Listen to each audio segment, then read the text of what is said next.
practice, never reenact this. The simple fact is I'm real good at this. This nigga the style is making the mind and jiggy jazz. You know what I'm talking about? Or am I going too fast? Here's a warning, you might want to get gas. There's only one for 90 miles and my stop's the last.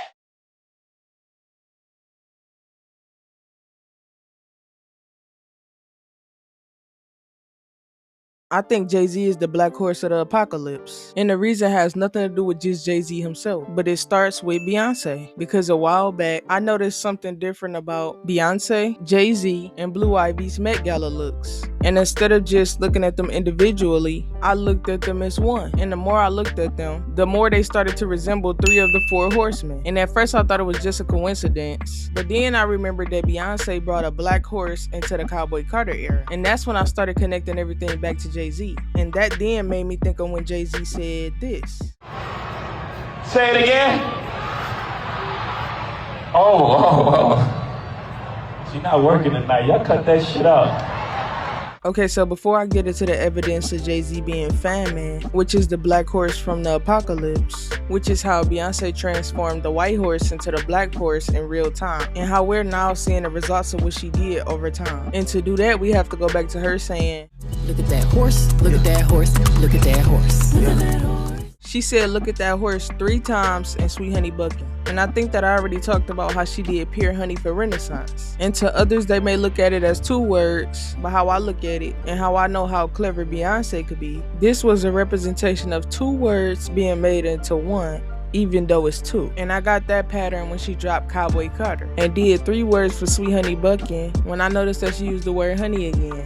And then I actually rearranged the albums going from the original order all the way to Act 3. And I put them together here and noticed that instead of it being a countdown of 1, 2, 3, that it was really a countdown from the first album to the last one, going into the order of 3, 2, 1. And the extra fun fact that I want to add, which I'll talk about later in this video, is that the first Met Gala that Beyonce attended after 10 years, which is 123 days from Beyonce's birthday, which is September 4th, 2026. So do with that information what you will. It's a trip, but I ain't one to gossip, so if anyone asks you ain't heard it from me. And now let's go back to Beyonce saying, look at that horse 3 times, and how that plays a role. So we first have to go back to one of the promo videos that Beyonce did at the end of the Beyonce Bowl on Netflix, when she teased the January 14th date back in 2024 with the rock and roll gothic font. And I talked about what she did with the flag in this video. But what I really want to get into was when she said, look at that horse, and how the horse transitioned from white to black in real time, starting from the horse's legs on up. So that then made me research, only to find that the white horse is actually a gray horse. And their original color starts off as colors like black, bay, or chestnut before the horse starts aging, and then ultimately becomes a white horse over time. So what I noticed that Beyonce did was that she reversed it and used the already white horse from the Cowboy Carter era and slowly started to transition the younger standing white horse, turning it into the fully grown moving black horse you see here, which she included at the end of the Cowboy Carter art book. And I know you're probably thinking, well, how did this go into Jay being a black horse? But I first had to start from the beginning for you to now see that her putting this picture specifically at the end of the book was intentional, because it represents the transition from the pale horse of the apocalypse to the white horse of the apocalypse, then into the black horse of the apocalypse here, before it goes into the red horse of the apocalypse. And now with all of that out the way, now let's get into how I noticed all of this from their Met Gala looks. Before we continue, don't forget to subscribe and join the BeyHive Discord, where you can share theories, clues, and talk all things Beyonce with other Hive members. Also check out this link tree, especially the Twitter, where I post theories before they become videos. Now let's get back to this one, which I did a full video on. So if you want to see how I figured out that they were 3 of the 4 horsemen of the apocalypse, which then ultimately made me realize that Jay was the black horse, which also led me to making this video here. But when I noticed that their fashion was actually Beyonce's art in real time, being that Beyonce was the representation of the Renaissance horse, which is also the pale horse, Blue was the representation of the Cowboy Carter horse, which is the white horse, and Jay was the black horse, which doesn't go with her albums, but I think it will reflect on his. But what made me think of this was remembering that Beyoncé added the black horse to the Cowboy Carter era. And I talked about how all of their looks went into this one picture in the Met Gala video, with everything that's included in that look, and how it made me realize that what Beyoncé was wearing was Cowboy Carter and Renaissance. And the horse Beyoncé was on was a representation of who Jay is right now, which is the black horse, which means that we're in the era of famine, which is the name of the black horse of the 4 horsemen. So once I noticed that Jay was famine and that we were now in the famine era, I started looking back at all of the appearances Jay had. And to do that, we first have to look back at when Beyoncé brought him out at the end of the Cowboy Carter tour. And he did night 3 of the Paris show. Then he did night 3 and 4 of the Atlanta show. And then night 2 of the Las Vegas show, which was the last night of the actual tour. So just how Beyoncé put the black horse at the end of the Cowboy Carter art book is the same way she was transitioning Jay into the era of famine at the end of the Cowboy Carter tour. Like him even performing public service announcement, where he introduced himself before it went into him and B performing together. Especially him performing at the very last show. And in total, he performed 4 times. But I also noticed that he mostly stuck to the 3rd night or the final night. And night 2, which was the very last night of the tour, being in Las Vegas on July 26, 2025. And remember that he performed with this hoodie on because this will matter later. But then we saw him appear again at the Super Bowl on February 8th, 2026, which is normal for us to see him and his kids there, right? But what we're not used to seeing is him wearing his hood so much. So while we're looking at what the hoodie actually said, which was "the game needs me," him having this hood on played a major role in itself. And also remember this hoodie and the words on it for later as well. But then we see that he appeared on the cover of GQ. And he also did an interview that dropped on March 24th, 2026. And also in the last video where I talked about the Met Gala look, I also talked about how in the interview the background kept switching between black and white.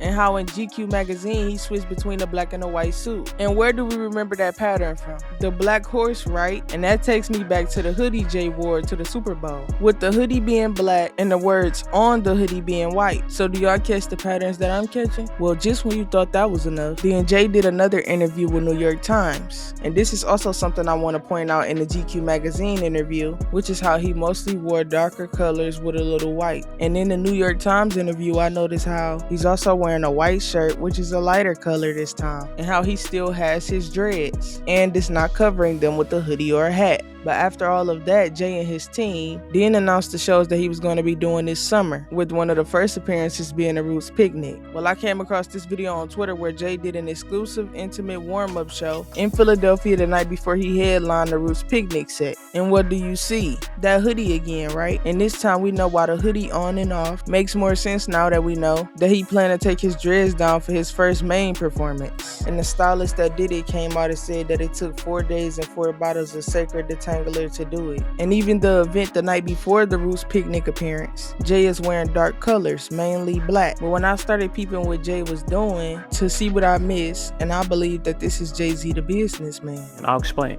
But before I do that, this is another theory that I had. So looking back at Jay's Met Gala look again, I started to pay attention to the white shirt under his suit, which coexists with the black. But I was now noticing this white rose that he included with his suit. So looking back at Blue Ivy wearing white, and I already explained in the Met Gala video that she's Cowboy Carter, and I also explained how Beyoncé is Renaissance, and then I explained how Jay's suit is famine, and how the diamond element he had under his suit was a representation of Renaissance. But looking at this white rose, remember when I explained to y'all how the horse transitions from white to black? Well, this white rose took me back to one of the past theories that I made on the old channel, and it also connects back to the Beyoncé bowl, specifically one of the announcements to the Beyoncé bowl. And I'm talking about the car theory video, and how I talked about the roses being red on this car in the Beyoncé bowl video, and how when she entered the stadium the roses were now white. So could the Beyoncé bowl have been the celebration of life? Because think about it, this is the order now, and this was supposed to be the original order. So it would have been conquest first, meaning the act of gaining control over people, territory, power through force, influence, or domination. Next, death, representing death, mortality, and widespread destruction of life. Then famine represents severe shortage of food that cause hunger, suffering, and often starvation. So in other words, the revolution. But I want y'all to pay attention to the two pictures behind the words, because there's so many similarities to prove that the horse transitioned from white to black. Like first pointing out how both horses are in the same position. Both horses are on dirt. The first one, Beyoncé, is just sitting there holding a flag. But in both pictures, she's holding a lead rope the same way. But going back to the Cadillac, I already did the investigation on the Cadillac. So if y'all want to see that, y'all can check that video out. But this is just something that I noticed that I wanted to add to this video. So I keep going back to how Beyonce's dad said that he liked the gold horse, but that the Cadillac didn't make sense. I like the car, but I also like the horse. I don't know. What's your favorite? Do you have a favorite? Or... Yeah, my favorite is the horse. Yeah. You like the horse better than the car? Yeah, I mean, the horse goes with the whole thing, right? We're talking about, country music and cowboys and, like ride horses, right? They don't drive cars. They ride horses, man. And if you look back at this picture came from the Renaissance era. And I went over this car in the most recent video where I talked about how this red Cadillac plays a role. But looking at this picture, I think that the Cadillac would have originally happened during the Renaissance era. Or she would have used the Cadillac in Act 1, so her bringing it out during the tour, it would then transition into Renaissance, as we seen in this visual picture, which will ultimately lead us to Act 3. And this is why I keep pointing out On the Road to Rock and Roll. But I feel like she kept some things in the same order, even though she switched the albums around. And other things she might have moved around. But I do think that the Cadillac has something to do with Act 3 or the transition into Act 3, but that's just my theory. And another thing to prove my point is how Cadillac Records went back into theaters the day of the Met Gala, which was also the same day Beyonce returned to the Met Gala after 10 years. And I still don't think that that was a coincidence and that something goes with that. Like that wasn't random, or at least it didn't seem random. Especially when she recreated the pool hall scene from when she played Etta James in Cadillac Records. And her also highlighting Elvis. And in these videos that I showed y'all with the Cadillac and Elvis, where I talked about Elvis playing a role with the red Cadillac. So all of this could be connected to the transition into Act 3. But I just don't know Beyonce's tea yet. So we'll have to wait until it all unfolds. But now let's get back to Jay, and how Jay also wore white and black to this event last month as well. And here where he did his pop-up shop, and even what he wore when he attended the Knicks game. But that also goes into Jay's streetwear brand, Paper Plane, which he founded with his longtime business partner, Emery Jones. And as you can see, the logo associated to that brand is black and white as well. And I've noticed Jay wearing this brand over the course of years. But I really paid attention to it when I noticed it on the gloves he had on at the Super Bowl earlier this year. But even when you look back at the dates of his shows, it makes 1, 2, 3 as well. But now let's go back to the GQ magazine interview Jay did, because I look at this interview differently now. And I also explain how I think Jay gave us a hint in that interview towards Act 3. And that was how Jay brought up 6 inch. And how I look at him saying that as a clue more than ever now. But I was told that it was a reach. Even though almost a year ago I predicted that I think Beyonce will perform 6 inch for Act 3's tour, since she hasn't performed that song within this trilogy yet. And since I always bring up how she teased 6 inch in the Peep Show interlude, which makes me keep going back to it. But now let's get into him talking about the 444 era, and how he said that the lyrics he helped with within Beyonce's trilogy was him contributing to what she's trying to accomplish. Creative zone too right now. Like, correct me if I'm wrong, but I think like the last couple albums she's put out, I've noticed your name in the liner notes a lot too. Like, I can kind of picture you like in the studio flowing like Unicorn is the uniform you put on, you know? Yeah, but you know, again, it's that energy. Like, I know what she's trying to accomplish, and anything that I can contribute. I mean, for my family, first of all, you know, I thought it was super important and a challenge and fun to be in the room. Does that give you some of your own creative spark to get back to your own zone and get the pen out? It actually does the opposite. Really? I'm actually fulfilled in that space. You know what I mean? Just to be like, you know, a small cog in that wheel. I'm getting out that creativity. And that further proves why he's Famine, because not only did he help co-write songs like Break My Soul, Alien Superstar, and America Has a Problem on Renaissance, but he also co-wrote on Cowboy Carter and performed at the end of the Cowboy Carter tour, which was the beginning of the transition into Act 3. And how I told y'all Beyonce used his last name to represent the masculine side of the last name she took from Jay through marriage. Engagement ring. You want engagement ring? I will engage. 20 years. 20 years. Yeah, 20 years next year. You guys are engaged. And if you want me to go further, not only is the Cowboy Carter stage a pyramid like I talked about before, but it's also a diamond, kind of like the one Jay holds up here. Which is also why I think Jay played a part in the Tiffany & Co. commercial campaign, because it also happens to include diamonds, just like the Renaissance era. So since he helped co-write on both acts and reintroduced himself at the end of the Cowboy Carter tour, Allow me to reintroduce myself. My name is... it wouldn't be too far-fetched for that to be the transition into the Black Horse era. And even when you look at the rollout promo picture him and his team posted everywhere, being black and white mixed together, ultimately making the color gray. And him also presenting a rock hand symbol proves my theory even more. But I took him saying that he decided to join in on Beyonce's art to help her accomplish what she envisioned as a way of, I'll co-write on the albums and I'll perform during the end of the tour, before I pop out outside to be the horse that represents famine and the masculine side, before she ultimately presents both sides merged together. Well, at least that's what I took from what he said. But he also mentioned the word family again as well, and how we talked about and broke that down already. I don't know how to make music that's not reflective of how I'm feeling at the moment. I just wanted to highlight how he talked about how his art has to reflect the times, which is also how Beyonce creates, and how I talked about how I think Beyonce took that advice from Nina Simone and how she took it and ran with it, because she previously talked about some other things she learned from Nina Simone, which was this. And I think when Nina Simone put out music, you loved her voice. That's what she wanted you to love. That was her instrument.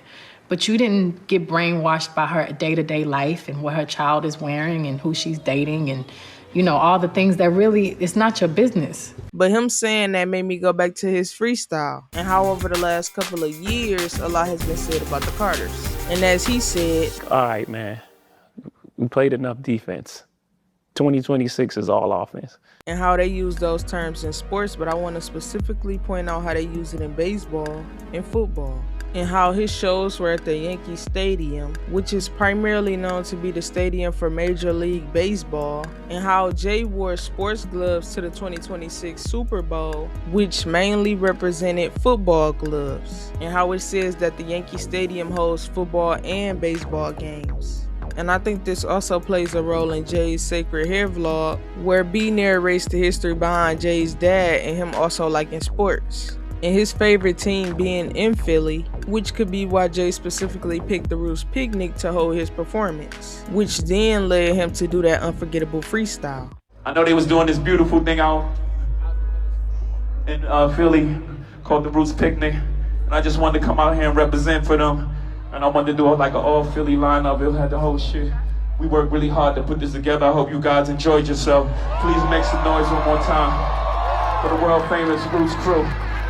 Shout out Black Dog, who's an amazing, incredible MC, Philadelphia's own. I love you guys. Thank you for the love all through the years. Peace and love. Now you can play this shit. Now you can play this shit.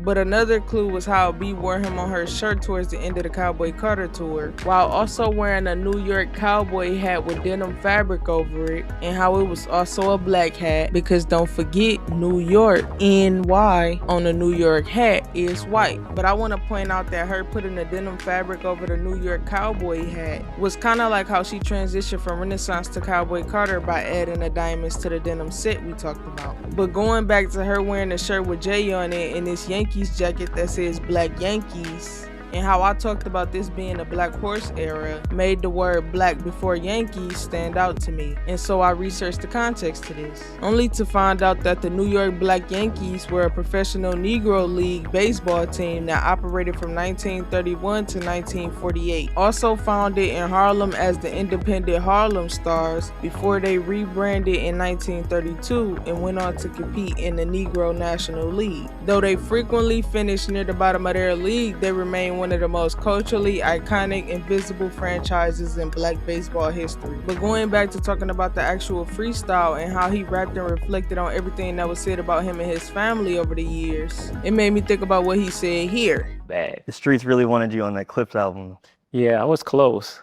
I think I think the first thing that I say, it has to be said from me. You can't be like a I don't want to be so rigid with it though. I'm gonna keep that open. So I'm gonna take that back. But at that moment, I was like, yeah, I want to do something, but in order for me to move forward, I got to get this shit out.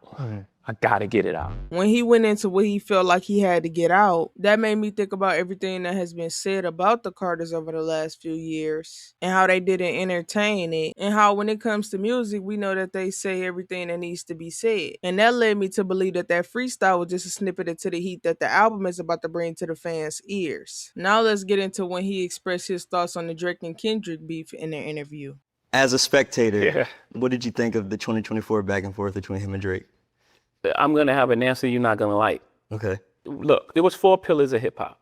There are 4 pillars of hip hop, right? Yep. There's breakdancing. Yep. And it's graffiti. Yep. There's DJing and battling. Yep. The last pillar is battling.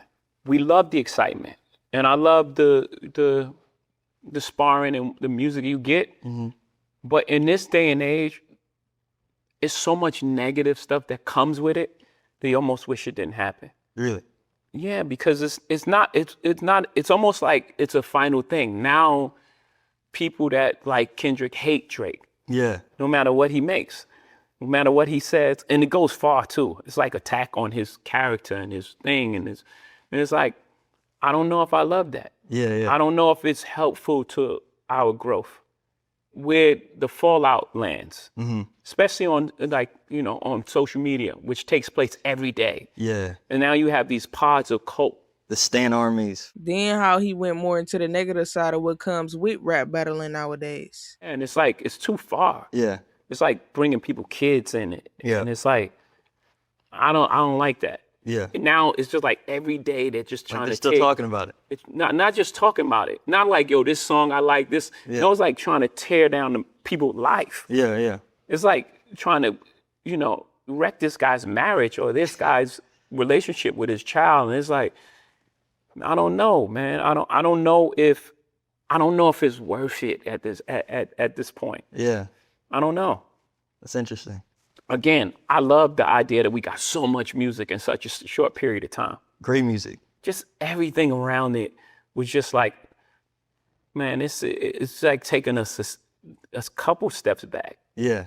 And we just grown so much that I don't know if, I guess I'm gonna say it, I don't know if battling needs to be part of the culture anymore. Interesting. I hate that I have this point of view. I do, because I know what it sounds like. I know what it feels like. I hate it.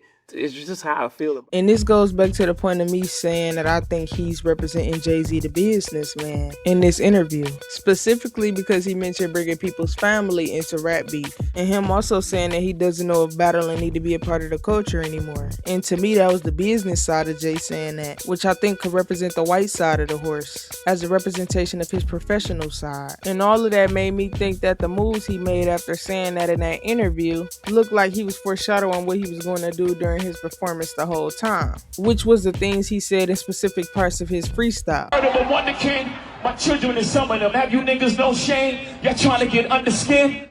That lady back on the stuff, she sound like she in love with him. Her king can't even take their kids. Enough of them. But I think that whole freestyle was the result of him saying this. I think that the first thing that I say, it has to be said from me. So I'm gonna take that back. But at that moment, I was like, yeah, I want to do something, but in order for me to move forward, I got to get this shit out. I gotta get it out. Because he did a full 360 turnaround and dissed everybody that said something about him and his family over the last few years, all in one freestyle. And this is where I get into him now transforming back into Shawn Carter, which goes back to what he said. The roots remember, even when the trees pretend, not too much of my name. Don't forget who I am. Hattie loves her Shawnees, S-H-A-W-N. I find it adorable she put the S at the end. Because he went back to who he was before he became the famous brand and business of Jay-Z, which was Freestyling Shawn Carter. Practice, never reenact this. The simple fact is I'm real good at this. This nigga the style is nigga the mind and jigga jazz. You know what I'm talking about and where I'm going too fast. Here's a warning, you might want to get gas. There's only one for 90 miles and my stops to last. Here I am, the man. I'm swinging and singing and bringing the light on the mic. Again, together forever, endeavors to always prevail. Well, wherever the weather, I'm better, you seem to pale in comparison. Jay-Z's embarrassing. Your time after, bigger the rhyme after, bigger the last Jay-Z rhyme, so you can say I'm supposed to line. Peace.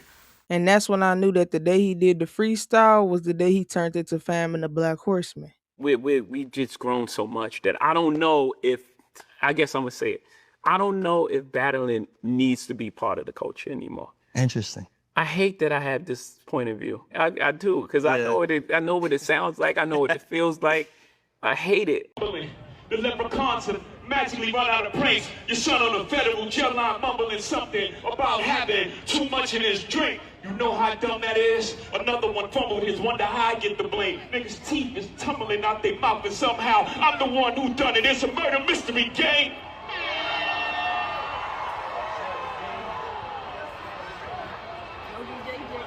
You had to catch Cal and thunk it. Was you who pumped his? I'm the one who strummed the pain. That hill you can die on.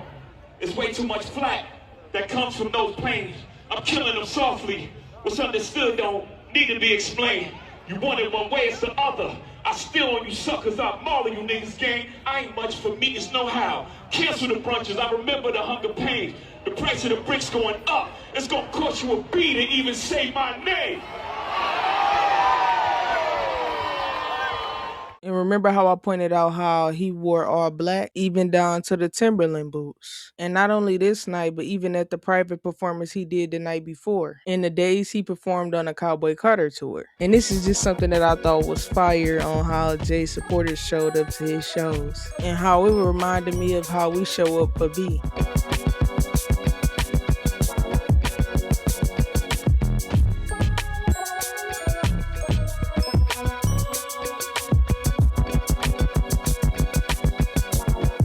But even the Afro showed us that he was going back to his roots and the root of the problem by tapping back into his Black American roots, or as he would say, Cherokee. I ain't nothing but no Cherokee.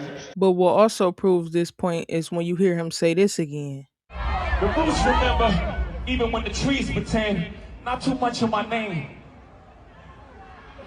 Don't forget who I am. At the Roots picnic. Like, just pay attention to the wordplay and how the words coexist with each other, and how the Roots was that he performed where his dad's favorite team is, which is Philadelphia, before he went back to New York and performed at the Yankee Stadium as Shawn Carter, while also evolving back into the start of Jay-Z. And we now know this because he cut his hair, going back to that low-cut Caesar with a deep wave, like B said. And I see it as him starting from the beginning of when he first started out up until now. So basically, Shawn Carter is the roots, and Jay-Z is the tree that grew from those exact roots. Like, you can't grow a tree unless you had a foundation of it established first, which first will be to plant the seed, which then turns into the roots that ultimately creates a fully grown tree. And that's what I took from Jay playing two different roles, with Shawn Carter being the foundation of who he is, while Jay-Z is the identity of who he became in business. But at the end of the day, he's the same person. So it's kind of like how Beyoncé is with Sasha Fierce, having that alter ego.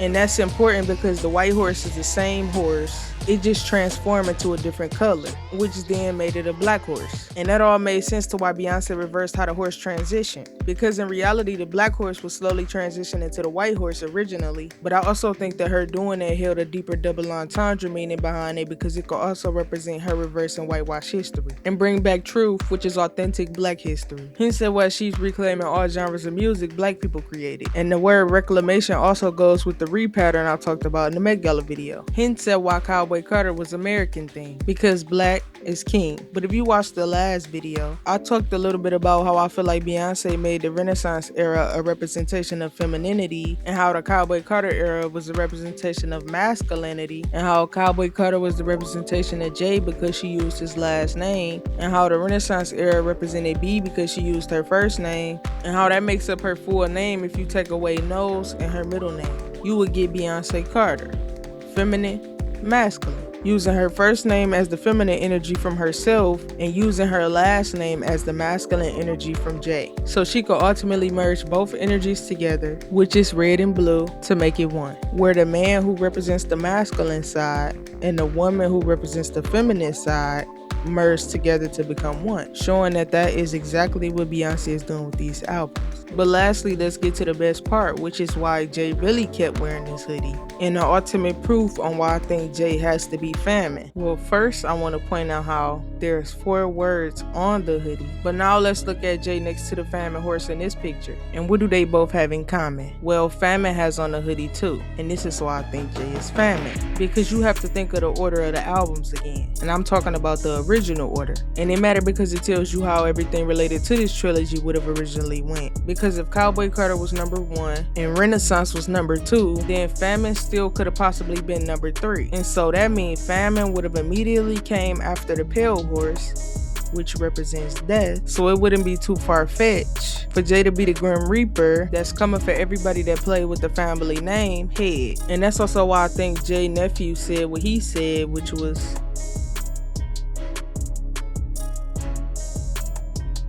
and that's why Pharrell said what he said on night 3 of Jay's Yankee Stadium show. The greatest to have ever done it. The fact that he can come out here and do this at Yankee Stadium 3 nights in a row. Yeah, buddy. Paris. Y'all understand, New York, this is your own. You gotta make some noise for your own.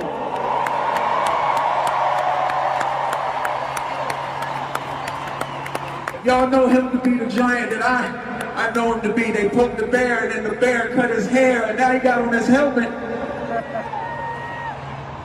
He got on his helmet and he getting ready to go to work. I hope you kill all the niggas. Y'all know what I'm talking about. Make some noise for the legendary skateboard P tonight, New York City. Let's go.